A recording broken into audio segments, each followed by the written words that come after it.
Oh, hi, podcast listeners. There's many ways you can listen to the Real Nerds podcast. You can subscribe on iTunes. You can also subscribe on Stitcher Radio. You want to send us a Twitter message? You can do that. It's so easy, at Real Nerds. Like us on Facebook, Real Nerds Podcast. You can visit our website, realnerdspodcast.com, where there'll be a lot of articles for you to not only read, but to listen to our previous shows. Do you like your stories told through pictures? Then you can also follow us at Real Nerds on Instagram. You can also call us, 720-6nerds5. Thanks for listening and enjoy the show. Camera, action! Well, a real nerd knows who shot, and a real nerd can follow the plot, and a real nerd can... talk film! I'm sorry. Take it outside.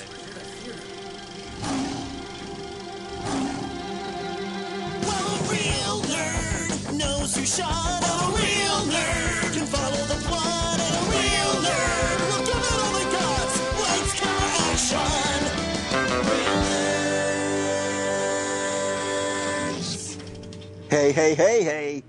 You are so lucky. You have picked the greatest movie podcast on the internet to listen to, The Real Nerds, where every week we see a new movie and we podcast our experience to the world. I am joined always as with my buddy, my pal, my amigo, Brad. Hello, Brad. Hey, what's up? Oh, a new week. We're getting closer to Denver Fan Expo. I see that you got the chandelier ready that we talked about last week. Dude, that looks incredible. Thank you. It was a lot of work. I can't believe you got it done. I mean, I can't believe it exists. I know. It is so impressive. And so thank you for that. And I bet people are going to be really impressed when they see it in our booth. They which you can better see be. at Denver Fan Expo next week.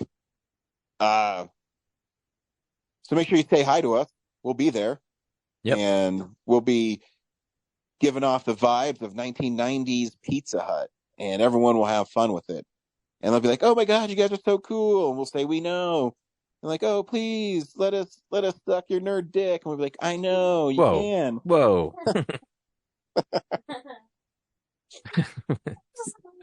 Man, someone in the background found that really funny. Yeah, my kid. So, I'm probably the best dad in the world. Definitely setting a good example. Yeah, thanks, Kellen. Kellen said I am. Definitely not the worst dad in the world. Thank you. So yeah, it's pretty cool. Wait till he gets to know you. Yeah, I know. Then I won't be as cool. Yeah, wait till those teen years. I know. I keep on thinking of that Patton Oswalt bit, yeah, where he throws my, Star Trek gun on the roof, and he says, "Oh, come on, son." That's all I think about. He's gonna take one of my Spider-Man figures, and he'll say, "Climb and get it." Oh, come on, son. Totally. Like this super jock, and you're just like, can't stop him. No, that's all right. Yeah, but we're also gonna have a ton of cool swag to sell, kinda. Yeah. Yeah, we should.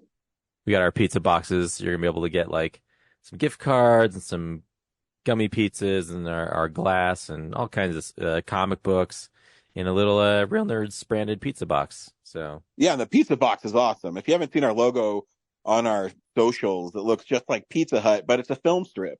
So yeah, kudos to you as well. And Brad, I'm going to make a copyright infringement. Yeah, I'm going to make a prediction. Okay. At Denver Comic Fan Expo, I'm going to seek out. So he's a local artist named Travis Hymel, and he did Ninja Turtle covers, which you're a big fan of. I should know this. Yes, and I'm going to go up and see if he wants to do an interview on our show. Oh shit! I'm going to do it, man. I don't know if you can do it. It's going to happen.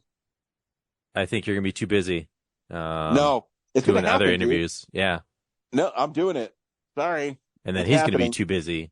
He'll be like, he'll say he wants to do it, but then he'll be like, oh man, I got to stay at my booth and make money and not do your free podcast. So. Yep. But I'm going to see what happens, dude. Okay. We'll see. Yeah. This week on Real Nerds, we saw A Quiet Place, day one. Stay tuned very soon because we'll recommend the film or not, play the trailer, then spoil it. We'll also talk about films we watched throughout the week and further nerd ramblings. Brad, do you recommend A Quiet Place day one?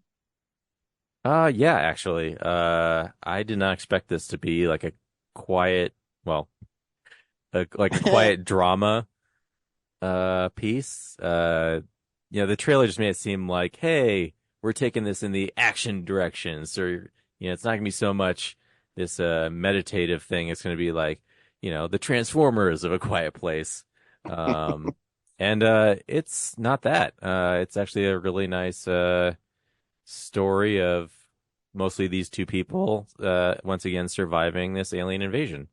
Yeah, I enjoyed it. It didn't blow me away, but just as far as movies out there right now, it was just like kind of a nice, like, here's a competent, good movie. So there. Yeah, I'm in agreement with you. I appreciated the character beats in this film. Um, they did the character beats, and yeah, of course the creatures are cool, but it's really nice that they're more interested in the characters and let them have moments of building who they are, and you understand immediately what's going on. It was super nice, and it fits right in with the other films. I think it holds its own with the other ones. So yeah, go and see it. Here's the trailer for A Quiet Place, day one. This Friday. What do we do?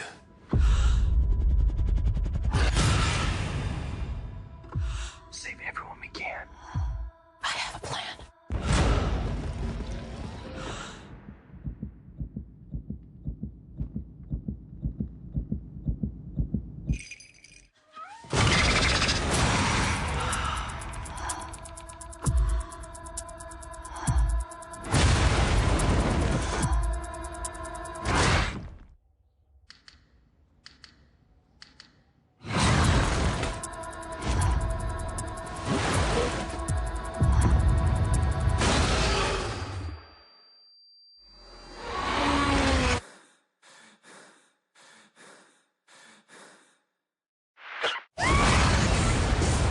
A Quiet Place, day one.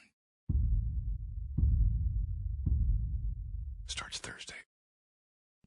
So, like in the title, we're going back to the original invasion of the aliens, but this time we go from rural America to, you know, Big old New the York City. Yeah. the big city of New York City. Wait, what am I trying to say?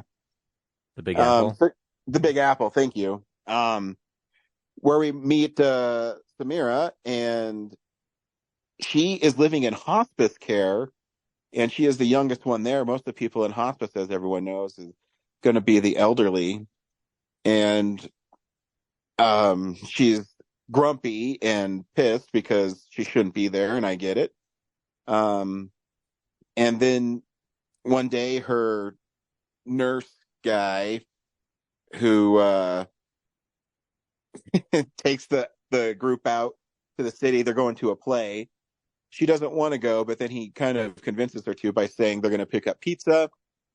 They go and watch a Marinette show, and as they're leaving, the emergency starts, and as the aliens invade, it definitely gives off a 9/11 vibe. And so she has to find a way to survive. Along the way, we also meet Eric, who keeps following her cat, Frodo, who keeps on getting away, but he keeps following it. He keeps on leading, the cat keeps on leading him out of danger, and he has nowhere to go, and he kind of tags along with Samira to go get pizza in Harlem. And the story builds from there and why she needs to go there. And you learn that she's a poet and a very accomplished writer. And it's all taken from her because of a form of cancer. and it's heartbreaking, and the character moments are great. And then the monsters attack every once in a while. But man, it was tugging on my heartstrings where she went to the bar where her father played, and they did kind of like a magic show, and there's really no dialogue, but the music and the acting is so beautiful in that part, and I enjoyed it immensely. Yeah, best part of the movie right there for sure. Yeah, it's just wonderful. Yeah, I think you covered it all. That's pretty much it. Yeah, you touch on how Eric's there because he's from Britain, I'm pretty sure, right? Yeah. And Oh, that's right. yeah, he was trying to go to college or like finance college or something in New York, and then this happened. So he's away from his family. He's got no one else, and he's scared and young and doesn't know what to do. So yeah, he follows Samira's cat, and there was one part where the cat like wanders into the nest of the creatures. I know. And he has to climb the girder to get the cat when the cat has clearly demonstrated that it can go where it wants, whenever it wants. Yeah. So there's really no need. He can just wait it out, but still he puts himself in a situation to possibly maybe be killed. And when he's trying to get Samira's medicine, if that was me, I'd be, I should just get her medicine. I've been around this cat long enough that's eventually going to show up again. Yeah. And that's kind of a running joke throughout the movie as the cat keeps showing up. And yeah. The cat is not affected by this invasion at all. No. Weirdly never meows at all. Is very present in the fact that it shouldn't, I guess. But yeah, I'm just surprised that I guess at one point it does like walk over something that like rings a bell. So, but yeah, and honestly, that's what kept it from being like a 5-star movie for me. It's not that the scene is not well shot or anything. It's just the dude's so stupid, and I don't know. It just seems really stupid. It kind of took me out of the movie for a second. Like, dude, what the fuck are you doing? yeah, it just seems engineered to like add another tense scene to the movie, and then also kind of, I don't know, show you, hey, this is how these creatures multiply and breed, and very much like Alien. They have these little pods that I don't know, they ate the pods too, so I don't know what that was about. Yeah, I don't know either. Because did even a little like baby one come out of it? I don't remember seeing it. Yeah, I can't remember. And then there's also that dumb death where the nurse, like they're all sitting around the, I think, church talking, and then the generator goes off, and so that dude runs to stop it. It's like, I know. I was thinking, like, just let it run. Just let it run. Like, let the creatures destroy it. And so, yeah, he turns it off, and then his shirt rips, and it's apparently the loudest thing in the room is a shirt ripping, and so he gets slaughtered. So that was kind of like really contrived way to get him out of the movie. Yeah. Because yeah, it's like, dude, so they're like, why are you bothering with this? You've seen the car alarms go off and the creatures go to it. Like, just let them go to it. Like, actually, I agree. Would probably save everyone because they'd be distracted. Yeah. Lupita Nyong'o is so good in this movie too. She's such a great actress. I love her in everything she does. Oh yeah, I love her mission to get the pizza too. Just she's relentless in it. Like, and yeah, she kind of has that luxury because she knows that she's going to die anyway. So there's no reason to be precious about her life. So, yeah, eventually she kind of does because she kind of puts all on the line to help Eric. Yeah. There's also a cool tie-in, Jaimin Hansu's character. You see him and his family at the beginning and the end, and how they're taking already Eric to that island in Quiet Place too. Yeah, was Eric in Quiet Place too? I don't think so. I think it's just introducing, Henry and his family to us, and like this is how they got out of New York and got to the island, and he figures out how the creatures operate very quickly, which I don't know. Seems a little lucky for him, but yeah. Yeah. some people are smarter than us, I guess. Yeah, clearly that dude's yeah. The rest of New York, very much not so much. And there's that dumb sequence where like all those people are wandering through New York as like this one wave of mass people, and you're like, I would never walk No, close to other people in this situation. no. I'd wait for everybody to leave, and then I like, oh, they can't swim. I'm sure there's a boat that I could get on, and Yeah, it's like get out of driving. Just stay away from the other cars as much as possible. You'll be better off. Agreed. Um, yeah, the movie's really good though. It definitely it's a cool series because I think each one of the films in the Quiet Place series are all really good.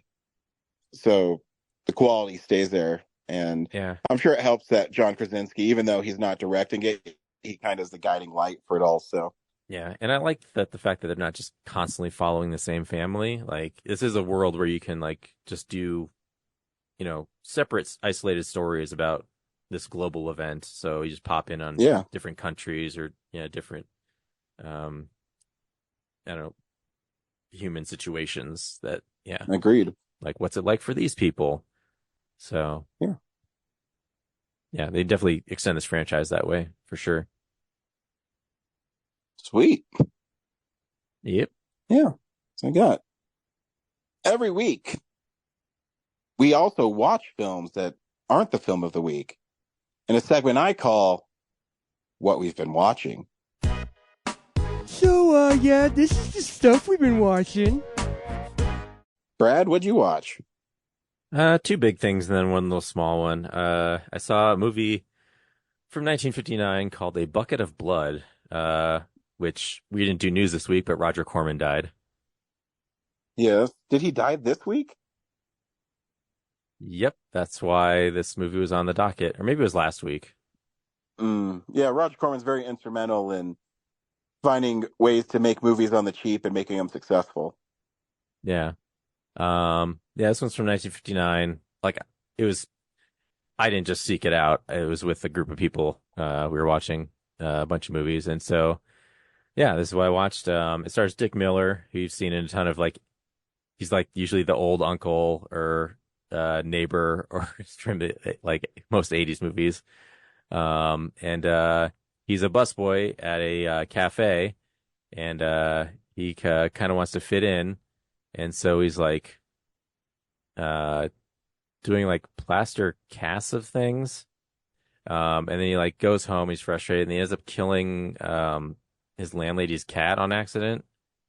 And so he tries to hide the body by like putting it like in a sculpture. And then everyone sees the sculpture and like, oh, what an amazing piece of art you made, like not knowing there's like this actual cat with a knife in its body underneath. And so he starts getting a ton of attention and rises in popularity. And then as things get like crazier and more elaborate, he just, makes more mistakes. And then everyone eventually finds out that there's murdered people in his sculptures, and yeah. So it's corny, and the effects are typical 1959 special effects. And yeah, it's like I don't know how to describe it. Like this typical like 1950s dialogue delivery. Yeah, it's all right.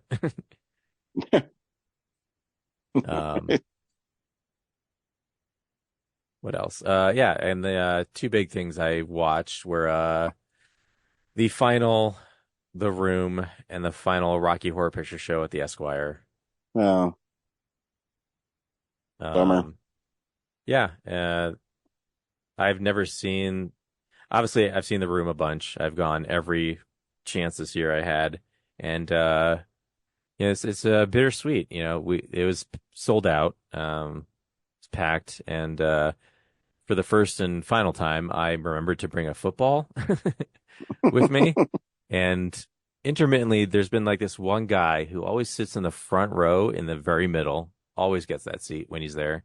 And the last time or the time before he was there, he forgot his spoons. So he asked me if I could share my spoons, and I did. And so this time I asked him if he could be the guy I throw the football to. And so throughout the movie, whenever there's a football throwing scene, yeah, we got up and threw it around the room, and that was fun. Nice. Yeah, but we weren't the only ones there that did that. So, yeah, you had a little snippet on your story, and it seemed there's a very raucous crowd. Yeah, like all these sold out crowds for the end of the year have been just amazing. Just, yeah, everyone's so into it. And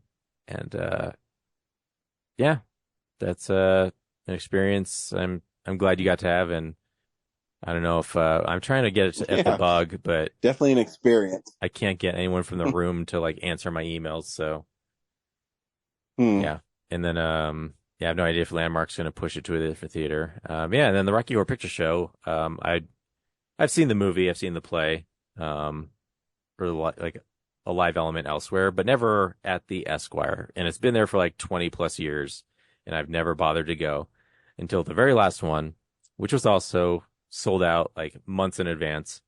And like The Room, you know, I'm not like a huge fan of the movie itself alone, but the crowd definitely has an amazing energy to it.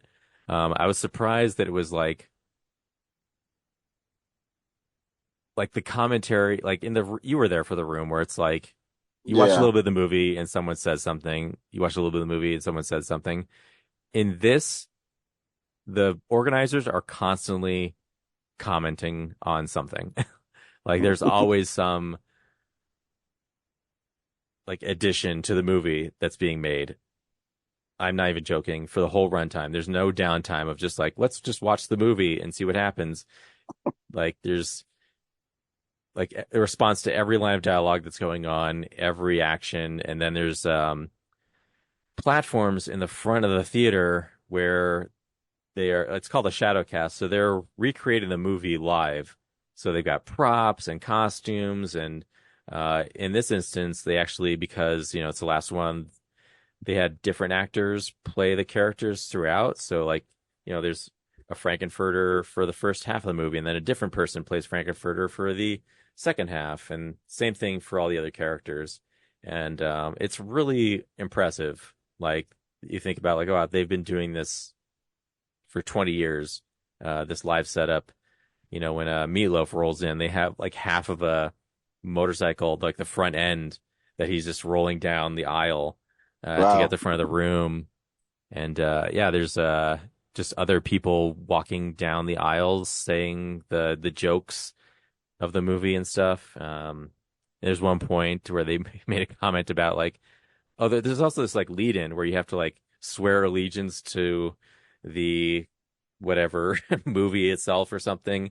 And they have this thing of like, if you don't like this, get the fuck out. And if you don't like this, get the fuck out. And if you don't like the Esquire being redeveloped into, or if you like the Esquire being redeveloped into condos and restaurants, get the fuck out.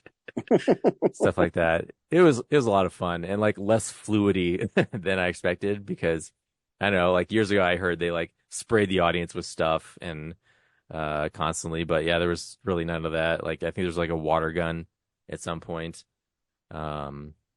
Yeah. And they had this funeral for the Esquire in the parking lot beforehand, so there's like a bunch of merchants and live bands happening, and people are selling like these packs, like party packs. They had like a toilet paper roll and other various things like throw across the room at certain points, you know. Oh. Yeah, it was fun. Like I part of me regretted that I hadn't done it more often up to this point. And they've found another venue in Aurora, so it'll continue elsewhere. But for the Esquire itself, like the vibe there is, I just think it was just so cool. So, yeah, that's what I watched this week. Very cool. Mine's not quite as cool. I watched a film that one half was directed by George Romero and the other half was directed by Dario Argento. It's called Two Evil Eyes, and they take two stories from Edgar Allan Poe, and made a film about it. The first one is this really old dude who's dying, and he has a young wife who's trying to get all of his money. He eventually he dies before he can sign over all the money to her, and she uses this hypnotist to, well, sorry, it's really confusing. Anyways, she's a hypnotist for him to say that she gets all the money. Then he dies too early before she can get it all. So they keep his body in a freezer in the basement, and they can hear him communicating. And because he died when he was hypnotized, his soul is like trapped. And because of that, horror ensues. And it's fun. It's the one that's directed by George Romero. It has like a zombie in it and stuff, so definitely up his alley. The second one is Harvey Keitel, who is a photographer, and he has his wife is a musician who plays the violin and teaches students. And I don't know what it's about cats, but this one also has a cat in it. And the cat Harvey Keitel kills and publishes pictures of him torturing it, and it becomes like an art book. And when his wife finds out, she goes crazy, and he ends up killing her, and putting her in the wall of their apartment. And her body's eventually discovered, decomposed, and inside her body is a litter of kittens. It's pretty grotesque, but it's like in a cool way. Yeah, that's awesome. Yeah, so the movie's okay. The Argento one is more fun. The Romero one is a little bizarre, but I mean, the special effects are done by Tom Savini, so the gore is pretty cool in both of the stories, and they're each exactly an hour. So it's kind of cool because they have room to breathe, as opposed to a lot of anthologies where, they're maybe 10, 15 minutes long. So that was really cool. So yeah, it's called Two Evil Eyes. And it's a gory, fun movie. And the other thing I watched, and how I said, I'm sometimes a bad dad. So Kellen sees that I'm doing this random movie generator thing, and he wanted to see a movie that randomly got picked. I'm like, yeah, sure. So the movie that got randomly picked was Atomic Blonde, which I didn't remember very well. Yeah, me neither. Yeah, so I know it has like a really long single take action sequence at the end. Yeah, it's awesome. So there's some really cool moments in it, but there's also a hardcore lesbian sex scene that I totally forgot about. And I go, oh man, I'm not a very good dad right now. Because there's cussing and violence, but I think he enjoyed it. So, I mean, yeah, but it's a cool movie. It's very stylish. The director of that went on to direct, I think, Deadpool 2, and then a John Wick movie. And The Fall Guy, right? And The Fall Guy, yeah. So he definitely has a style, and it's really cool. In fact, I think there's a clip from Atomic Blonde in The Fall Guy. Ooh, I don't remember that. The very beginning, I think, when they're doing like an homage to stunts and everything. That makes sense, because it's David Leitch. So yeah, he came from being a stuntman to being a really cool filmmaker. So yeah, it's a fun film, and the steelbook is really cool. It has cool special features on it. Charlize Theron is in it, and she's really good. Yeah, and there's a couple fight scenes, because there's one right in the middle too where she's on a staircase, which is pretty sweet. And there's also, other good actors that are scattered throughout it. And I just wish it took a little more advantage of its 1980s setting in the Soviet. I mean, there's some neon colors, but I want it to be like super neon and with the music, you know what I mean? But yeah. But it's still a fun movie, and it is cool to see it again. It's from 2017, and it doesn't seem like it's that old, but it is. And when you've been doing this for 13 years and seeing a movie once a week, then, you forget how long it's been since you've seen a movie and when it came out. Because it all starts blending together. And that's what I saw this week. Cool. Next week, we are seeing Maxine, the trilogy capper on Ty West's X trilogy, or I don't know what the actual name of it would be called. I guess X trilogy. Excited for that one because I love the other two films in it. So, until next week, we'll see you at the movies. A real nerd knows who shot. A real nerd can follow the plot. And a real nerd will give it all they got. Lights, camera, action. Real nerds.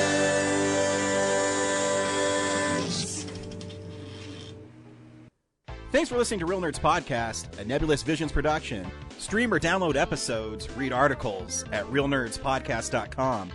Stream us on Apple or Google Podcasts, Stitcher, Spotify, or iHeartRadio.